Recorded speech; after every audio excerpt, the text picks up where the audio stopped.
Hornet 2.0 SP 125 SP 160 এই bike তিনটার কিন্তু একটা গোপন রহস্য আছে। যেমন যদি কখনো কোনো গ্যারেজে ইঞ্জিন খোলান সেক্ষেত্রে কিন্তু অনেক বড় একটা প্রবলেমের ভিতরে পড়ে যেতে পারেন। যেন আপনারা বড় প্রবলেমের ভিতরে না পড়েন সেক্ষেত্রে আমি এই বিষয়টা আপনাদের বিস্তারিত আলোচনা করব। আমাদের সাথে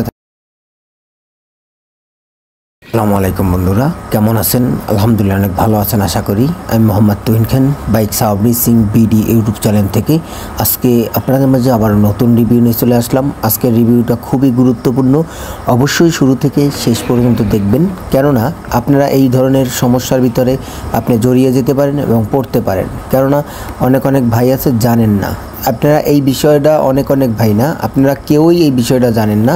অবশ্যই শুরু থেকে শেষ পর্যন্ত দেখবেন। আপনি যদি হুন্ডা SP 125 এই বাইকটি চালান, আপনি হুন্ডা SP 160 এই বাইকটি জানেন, PGM FI এই বাইকগুলো চালাইলেই আপনি অবশ্যই এই ভিডিওটা দেখবেন, কেননা আপনি কিন্তু পরবর্তীতে একটা সমস্যার ভিতরে পড়ে যাবেন। দেখেন, আপনি যদি কখনও বাইকের ইঞ্জিন যদি বাইরের থেকে খোলানো হয় সেক্ষেত্রে ইঞ্জিন আবার ফিটিং করলেন, ফিটিং করার পরে আপনি কখনোই স্টার্ট দিতে পারবেন না।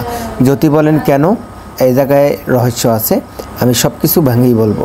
আপনি হুন্ডা SP 125 বলেন, আপনি হুন্ডা SP 160 বলেন, আপনি হর্নেট 2.0 এই বাইকটি বলেন, যে কোনো বাইক PGM FI যে বাইকটি হোক না কেন আপনি কিন্তু স্টার্ট দিতে পারবেন না। দেখেন, যখনই ইঞ্জিন আপনি ইনস্টল করবেন, যখন ভাল্ব চেঞ্জ করতেছেন, সিলিন্ডার ব্লক খুললেই হয়েছে, আপনি আর স্টার্ট দিতে পারবেন না। দেখেন, এই যে PGM FI এইটা কিন্তু আপনার কম্পিউটারের সাথে কানেক্ট করে তারপর কিন্তু লক ছাড়াইতে হবে। যখনই আপনি হেড সিলিন্ডার এটা যখনই খুলবেন, খোলার পরে আপনার সেন্সর লক হয়ে যাবে। যখনই লক হয়ে যাবে কোনো সেন্সরে কাজ করবে না, যখন কাজ করবে না তখন আর বাইক স্টার্টও হবে না।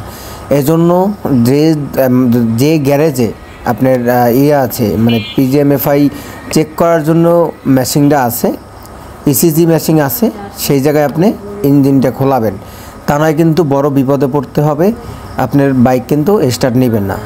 ঠিক আছে, PGM FI বাইক হইলেই এটা খুলবেন না।